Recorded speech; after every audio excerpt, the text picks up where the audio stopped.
They were never surprised. Sabi dito, death sits right before us and we don't know whether there may be some in this building tonight who will not go out of here alive in this physical life. That's how uncertain it is. 5 minutes from now, it could be that young, healthy, young people in this building can be a corpse in 5 minutes from now. That is true. And again, it could be in 5 minutes from now with everyone being glory. Nakita niyo mga kapatid, paano consolation ni Brother Branham? Pwedeng sa 5 minuto, wala ka ng buhay. Pero sabi niya, pwede rin sa loob ng 5 minuto, nasa langit na tayo lahat. That's right. So dili, pag sabing paglangit, masaya na lahat. Kung in 5 minutes, baka patay ka na, hindi ka na lalabas dito. Sandali, ako ba? Di ba? Lord, it is I? Lord, it is I? Ako ba yun? But sabi na, sa langit ka in 5 minutes, masaya ka. Paano ka pupunta sa langit kung hindi ka mamatay? That's right. See? Alive and remain lang, yung sinasabi natin. Amen. Oh, rapture, yung kinanta natin kanina, I'll fly away to glory, no? That's right. Hallelujah. We just don't know. That's in the hands of God. Amen. Jesus said he didn't know himself when the time would be, but that was in the hands of the Father only. Amen. Ito yung about His coming, di ba? The days and hour, no one knows, only the Father. That's right. Pero yung kanyang death, alam niya. Amen. Okay, I would like to read my second notes, mga kapatid.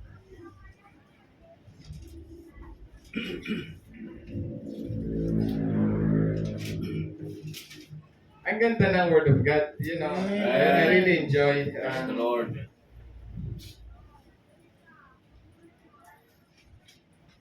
Basahin ko muna to.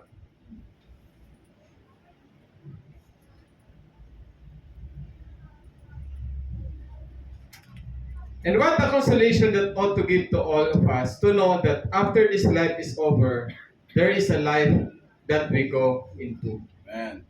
Yan po mga kapatid, no? Yung maraming tao na talagang wala silang idea what to expect. Pero tayo mga kapatid, ang ating expectation sa Panginoon, it is even beyond our expectation natin. Brother Sanon, ano yan? Diba? Thou preparest a table before me in the presence of my enemy. Thou anointest my head with oil, my cup runneth over. Surely goodness and mercy shall follow me all the days of my life, and I will dwell in the house of the Lord. Amen. Amen. Araw-araw atin yan nire-recite. Amen. Sabi dito, and as you get older, that becomes more reality to you. Huwag tayo mga kapatid magmang-maangan na mga magsi-senior na at mga senior. That's right. Bakit? The more we get older, ito ay realidad sa atin. Amen. Di ba? Karamihan ng mga kabataan, kamatayan, ano yan? Ang bata ko pa eh. Di ba? Pero pag matanda ka, nagbayad ka na bang St. Peter? Praise the Lord. Pag matanda ka, ang usapan na lang, anong sugar mo? Anong blood pressure mo? Kailangan magpa-check up. Di ba yun na lang pinag-uusapan natin maliban sa Word of God? Hallelujah. Ang susunod na pag-uusapan niya, huwag na bang memorial blood? Why? Because that's reality. That's right. Habang tumatanda ka, mga kapatid, it should be an excitement. That's right. Amen. Praise the Lord. Amen.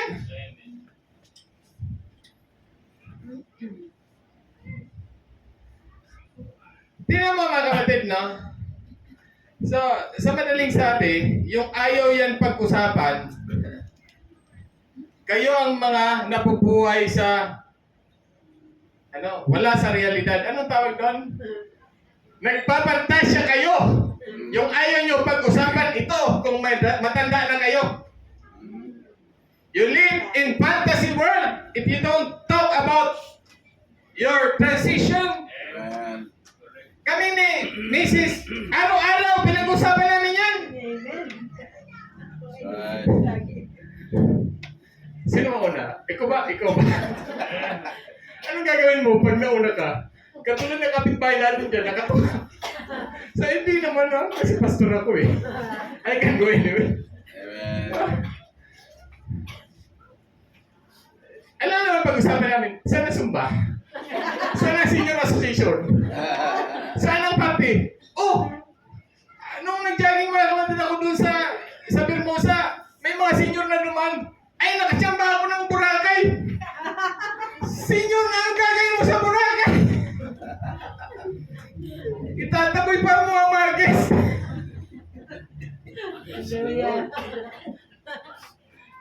Mga kapatid, not to ridicule pakinggan nyo to nagja-jogging, nag-walking kami ni Mrs. sa Bermosa. Yung mga young people, nag-uusap. Sabi yun, nakita mo yung senior na yun, naka-sports bra. Sabi ko, hindi na, nag-jogging ako last time, alas 3 ng hapon, ako lang mag-isa. Mga kapatid, i-consider nyo naman ang mga makakakita sa inyo. That's right. You dress according to occasion and age. Amen.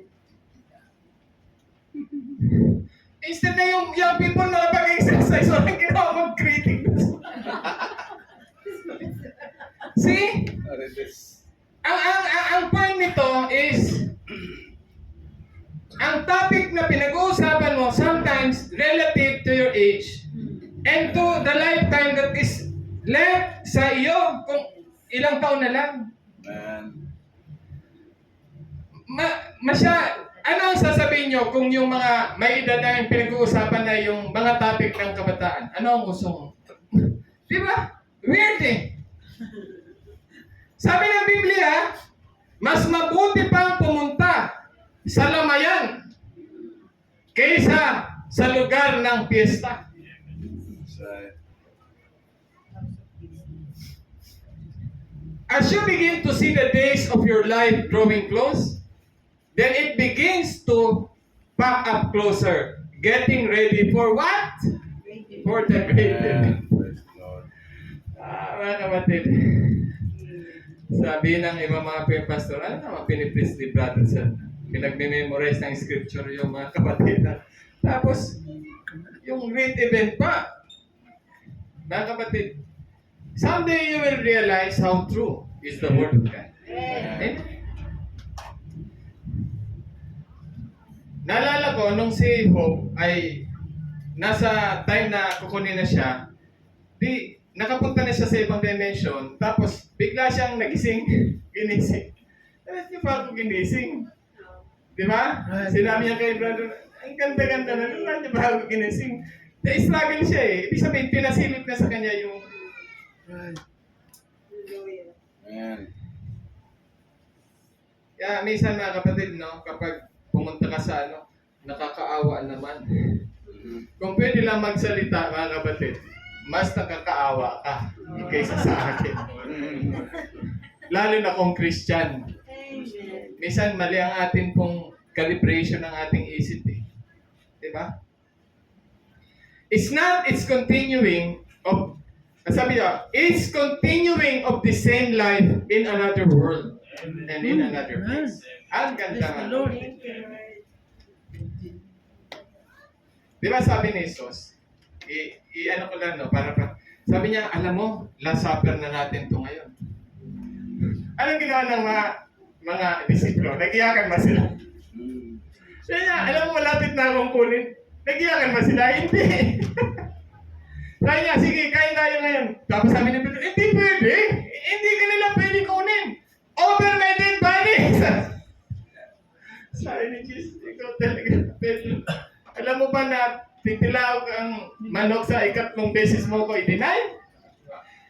Ngayon mga kapatid, then finally Jesus said, alam nyo, ang susunod na nito na kakain tayo, magkasama na tayo doon sa kabilang. Brothers and sisters, you will not change who you are. You only change your place. But a better place. That's right. Glory to Ang God. ganda. Amen. Amen. Praise God. Para sa akin, kapatid, excited ako dyan. Praise the Lord. For my life, ha? That is truth to my heart. Excited ako dyan. How will it come? I don't know. I don't know yet. Unless ang Lord magpakita ng vision kung anong. Amen. Pero, para sa akin, yan ang pinakahintay. Tagal natin nag-preach. Si Bosworth, ha? Si Brother Bosworth. Sabi ni Brother Bosworth, ano ang pinaka greatest, ano mo? Sabi niya, this is the day na gusto ko. Excited. Ito ang pinaka-excited ko. Wala siyang sakit. Walang sakit si Bosworth nung time na umalis siya sa katawan niya. Sabi niya, ako ay matanda na, Brother Branham. Ganito si Brother Branham. Brother Branham could have prayed for him. Pwede siya ipag-pray kung may sakit siya. Wala siyang sakit. And just in an old body, sabi niya, gusto ko na umalis. Umalis siya. Una, natulog muna siyang 1 oras. Parang na ano siya. Tapos pagbangon niya, kinamayan niya na yung lahat ng mga invisible guests. Amen. Pinakilala niya doon sa mga actual na buhay. Yung, ito yung aking sinunod, pero wala naman silang nakikita. After that, umalis na siya sa katawan. Yan mga kapatid, very seldom yan. No? There are ways to know how to achieve that kind of transition. Yung ibang philosophy, nakukuha nila yan. Ang Christian, minsan tayo ang talunan eh. See? Anyway mga kapatid, no? Salamat sa Panginoon for His words. No? Okay. Isa ito, mga kapatid, that we should all be familiar as a human being, as a Christian in this journey of life. Para alam mo mga kapatid, ang allotted time mo sa mundo. Amen. Example lang, kapag 35 ka na ngayon, halfway ka na sa allotted time. Pag 69 ka na, 1 year na lang, boundary ka na. Oh. Pero, meron ka pang 10. ROI ka na. See? So at least, diba, when you are approaching 70, you act properly. Huwag ka nang, bakit ka pa mag-venture to sideways? Malapit ka na mag-70. See? Realization yun eh. That's right. Oh. Psalms 90. For all our days are passed away in thy wrath. We spend our years as tale that is told. The days of our years are 60 years and 10. 70 yan. And if by reason of his strength, they shall be 40 years. O, Brother Chris, pag magpalakas pa, pwede mag-80. Praise the Oh. Lord. Kaya tayo ay mag-exercise tuwing umaga. Amen. Upang ang katawan natin ay sumigla. Di ba? Diba? You know? Ako nga kapatid, no? I am 56. 57 na ako sa June. Meaning to say, 13 years na lang nung nasa boundary line na ako. Ibig sabihin, nasa 4th quarter na ako kung sa basketball, Brother Edward. Sa 4th quarter, every minute counts, di ba? That's right. Pinag-aawayan yung 10 seconds saka yung 7 seconds, 2 seconds. Oh. Kasi yan ang determinasyon kung talo ka o panalo ka. That's right. Diyan mo na sabihin, kamatayan, saan ang victory mo? Amen. Amen. Praise the Lord. Then where is your sting? I have victory over you. Amen. Glory to God. Yet is there strength, labor, and sorrow, for it is soon cut off and we fly away. That's right. Kaya minsan natatanong ko, pag wala ka pang 70, kahit hindi ka muna mag-celebrate ng birthday mo. Ang celebration lang, pag nag-60 ka, medyo celebrated. 61, medyo hindi, di ba? Ang susunod, pag 70 ka na, taon-taon ka na mag-celebrate. Bakit? Tigils ka na lang eh. Calm down, calm down. Di ba? Amen. Tapos huwag ka na maramot. Praise the Lord. Ay, hindi. Kunin nyo ito. Ngayon ka na mamigay habang malakas at buhay ka pa. Baka pag wala ka na, yung ibigay mo, hindi na nila kailangan. Mas magandang mamigay kang malakas ka para masaya mong nakikita na nagbe-benefit sila sa binibigay mo. Di ba? Sa mga magulang dyan, you give it inheritance to your children's children. Ibig sabihin, pag nag-70 ka na, nasa ano ka na, planning ka na ng, di ba? Yan ang tinatawag nating minimalist ka na. Alam niya na, yung mga uutangan nyo. Praise the Lord. Pag bata-bata pa, huwag mo muna utangan. May pamilya din ako. Kung may edad na, okay. Okay, 11. Who knoweth the power of thine anger? Even according to thy fear, so it is thy wrath. 12.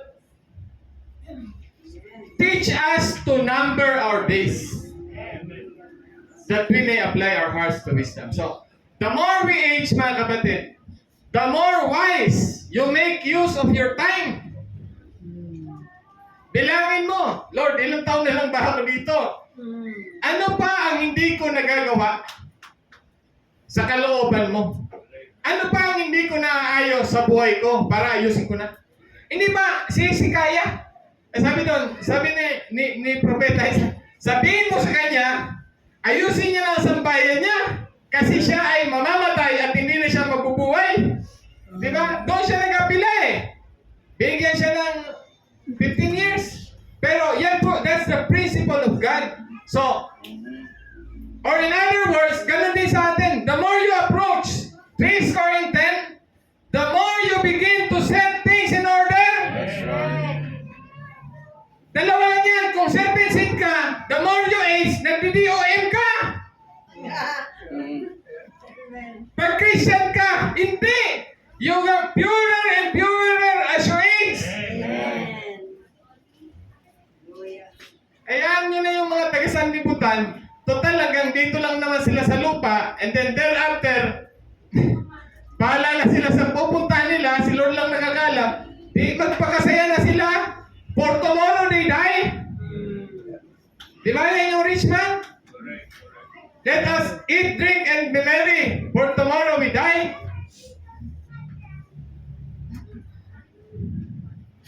Mga kapatid, whatever situation we have in this life, kalahati lang yan. Huwag tayo masyadong ma-depress. You know, if God will give you success, career, and okay lang. Basta tandaan mo, dapat successful ka sa spiritual life mo. At ang Panginoon Diyos, hindi naman siya, ang dami scripture na nagsasabi. At ang silang masunurin sa kasulatan. Nabasa natin yan sa Proverbs ay hindi magkukulang. Your birth here was pre-planned, natural birth. I guess you believe that. Every one of you knows that our birth was pre-planned. Did you know that your being here never originated just as a myth or a thought? Oh, mga kapatid ang kapanganakan mo pre-planned. I'll show you a scripture, mga kapatid. Kung ang ating pong pag-uwi ay wala sa plano, random, no? I'll show you one scripture, Job 14. Tingnan nyo.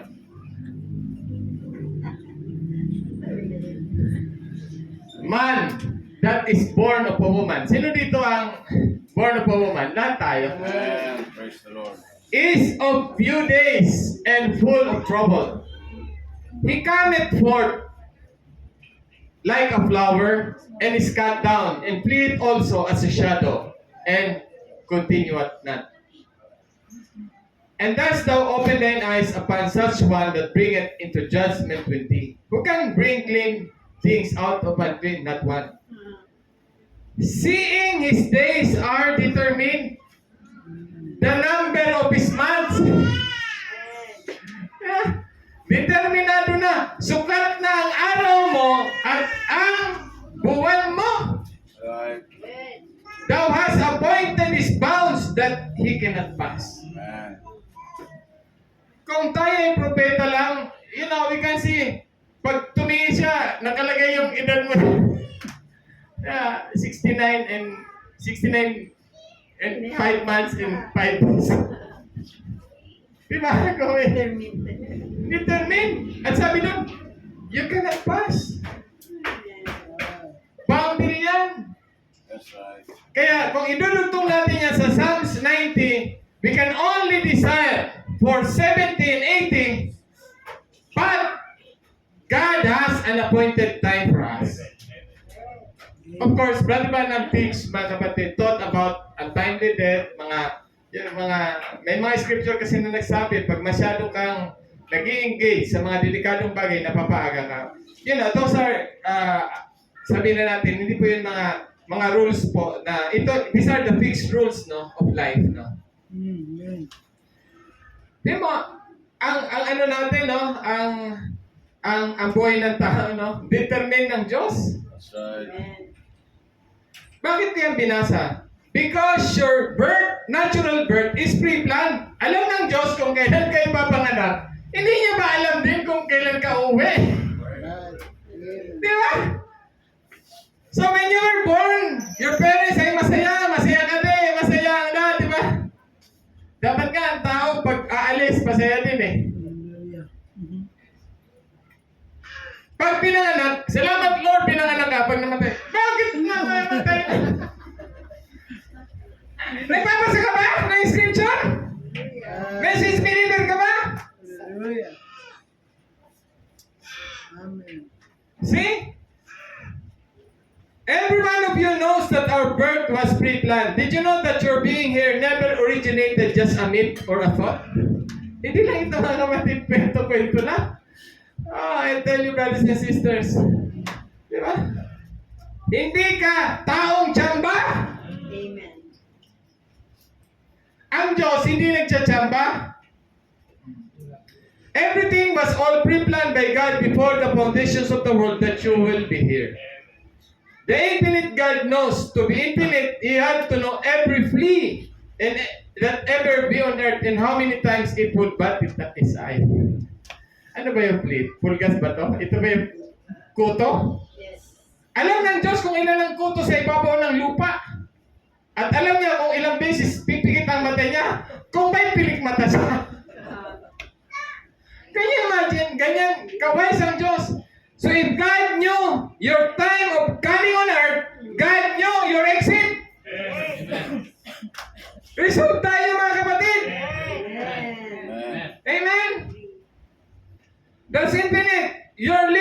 Our little minds cannot fathom what infinite means. The infinite God, He knows all things before. Therefore, there is nothing. Ganda nito.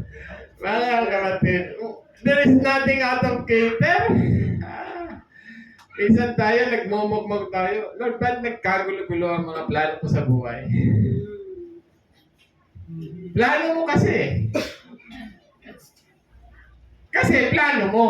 Pero kung plano ng Diyos, sinusundan mo, there is nothing out of cater. Amen. In our life. Amen.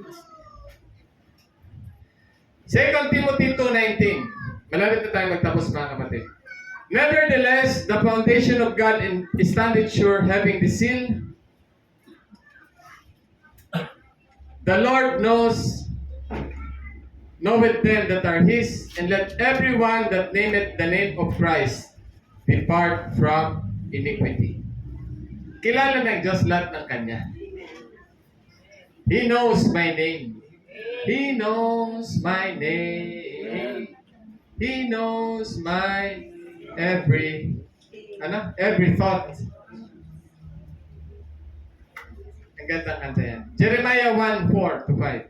Then the word of the Lord came unto me, before I formed thee in the belly, I knew thee. And before thou camest forth out of the womb, I sanctified thee, and I ordained thee a prophet unto the nation.